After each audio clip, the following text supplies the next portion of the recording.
Boom. Okay, hello. It is Meadowlark, your favorite musical fanboy, and what are we doing today? We're doing a little short thing, nothing too serious. We're just gonna do a studio walkthrough, because Bart was like, yo, you should do that. And I was like, yeah, Bart, you're right, I should do that. So, that's what we're doing today. We're just gonna go through some of the stuff, some of the things, some of the toys that I have in my studio. Like I've said before, it is not what you would call a professional studio. It's just, a mishmash of equipment that I have collected throughout the last couple of years that, makes recording music a lot easier. So keep that in mind. We're not, on a professional recording setup at all, at all. It's just the stuff that I have, to work with at this time. So without further ado, let's start getting into some gear. I think we're going to start with microphones because that's kind of what we've got set up over here. First things first, this is one of the things that I record vocals with. It is a Shure SM7B, very familiar to some people that do music kind of stuff because it is just like your typical podcasting mic. Very good, very nice. I'm definitely digging it ever since I got it. It was originally supposed to be a gift from somebody else, and I was like, hey, yo, do you have the stuff that it takes to actually run this? And he was like, no. And I was like, well, I'm gonna keep it then. So it turned into my microphone, because oopsie doopsie, my bad. But yeah, it's useful, it's very helpful, very simple to use, and it's pretty safe. Like it always has a pretty decent tone, and I never really have to worry too much about what I'm getting out of it. You plug it in, it does the thing, does it well, no worries. And then over here, we've got some more microphones. On the left, it's I think it's a Warm Audio. Uh, Pretty sure. I don't actually know the model on it. I just know that I found it for like $700 in a resale music store. And I was like, you know what? That is gonna do what I needed to. So we are gonna just collect that. We're gonna buy it. You kind of see down there next to the guitar, it has its stand for it, which is kind of tough to use. And currently, I am missing the bands that connect the mic to the stand, so I haven't really been using it very much. But it is my favorite vocal recording mic. It's very nice. I also sometimes use it to get like room sounds when I'm running multiple different microphones. And then next to that, we have your quintessential Shure SM58, which is, your typical live recording mic, or not live recording mic, but your live performance mic. And a lot of the times I will take the cap off, turn it into an SM57 effectively, and use that for recording guitars. So, big mic, good stuff. Definitely use that a lot. Then over here, we have the setup, the main studio, if you will. I am a fan of Apple products, so I am recording with Logic Pro X, and you can see down there right there, that's my Mac Mini. It is completely full. It has no memory left, but that's okay. We still use it for what it's needed, and it does the thing. So no worries.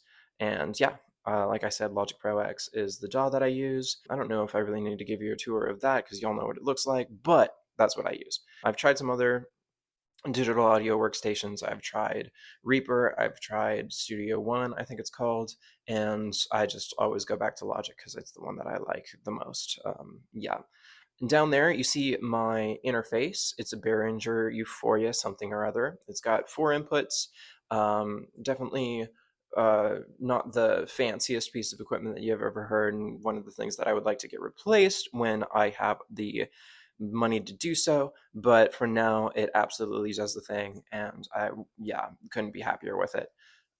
Yeah, it's small, it's easy to travel with, it's light, it's very easy to use. Yeah, big fan.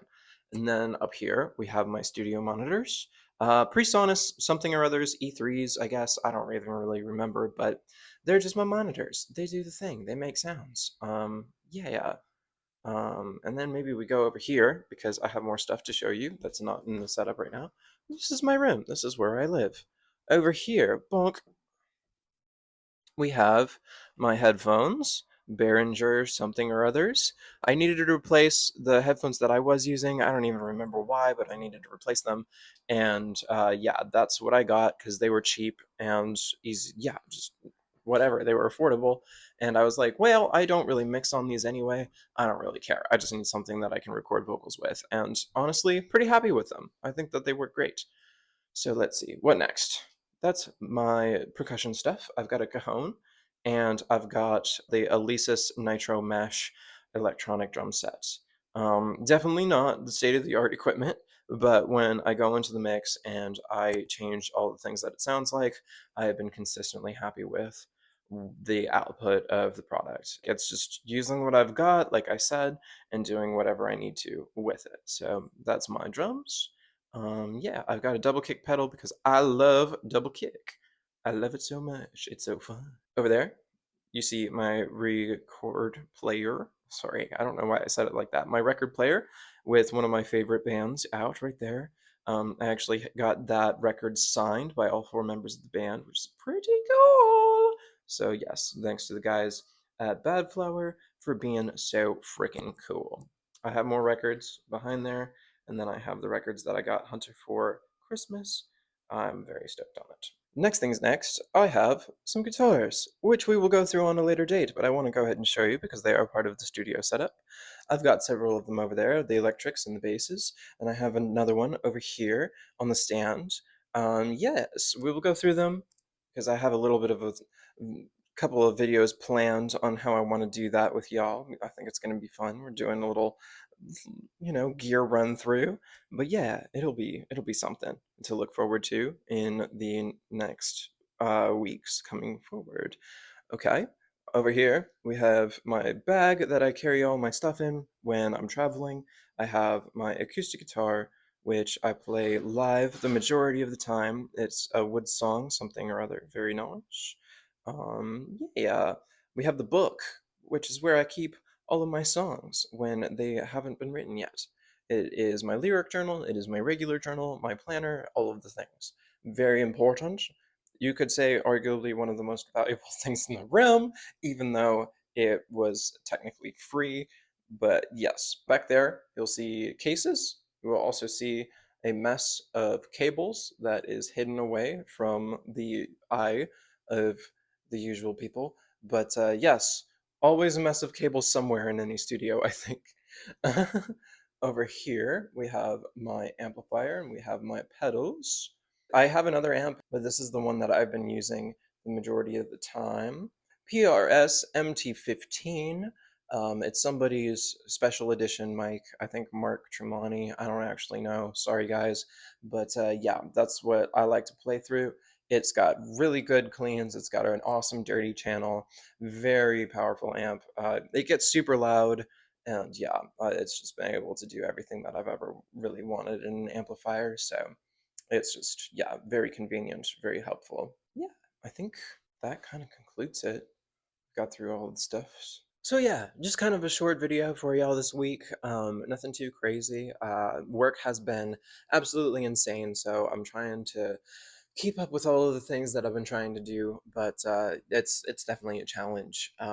So yeah, just a little thing, just a little studio walkthrough, showing you some of the gear that I've got, and some of the stuff that it takes to make music. But for the stuff that I write, we've covered my guitars, we covered my vocals, we covered my percussion system stuff. And to be totally honest, for anything that I do with bass, I always just do a digital input right into my interface, and then I use some of the stock plugins on Logic to actually give it a bass tone. And yeah, I don't know how y'all feel about that, but so far it's been working really well, and I don't really know that there's a reason for me to just like change that. I have been looking into some external plugins through the what is it, SMG, Spectre Digital Music Group, I think. I don't remember, but if you know the really angry bass player guy that does like studio recording, like how-tos on YouTube, it's him. It's that guy. It's his group. Recently picked up his Extinction Level event drum pack. Haven't really gotten to use it very much because of this whole move down here. I got it just before, and yeah, I mean, as much as I've been able to unpack it, it looks like it's really powerful and really cool. Looking forward to getting into it a little bit more. But I've also noticed that he's got some bass tones in there, in one of the packs, so that might be something that I pick up as well, just so that I can kind of level up the sound game of what I've been working with. But so far, with all of the songs that you've heard me do before, all of the stuff that I've got released or I've been working on in some of these videos, it has been with this gear. I don't have anything for pianos really. Well, I do. I've got a little. Oh, we'll show you where it at. Yeah. It's sitting up over here. Dee, dee, dee, dee. Got a little MIDI keyboard, MPK 225 from Akai. Yeah, I don't hardly ever use it for anything, but hopefully one day I will become a little bit better at playing piano and will actually break it out to do different MIDI instrument type stuff. But yeah, I think that concludes all the things that I wanted to show y'all today. More things are coming soon. We're going to go through the gear review for my guitars in the next couple of weeks, I think. So yeah, definitely stay tuned for that. I'm excited to film it. I think it's going to be fun. I think it's really going to be cool stuff. But yeah, don't forget to like and subscribe or whatever. I've been Moto Lark, and yeah, as always, peace be with you. I'll see you in the next one.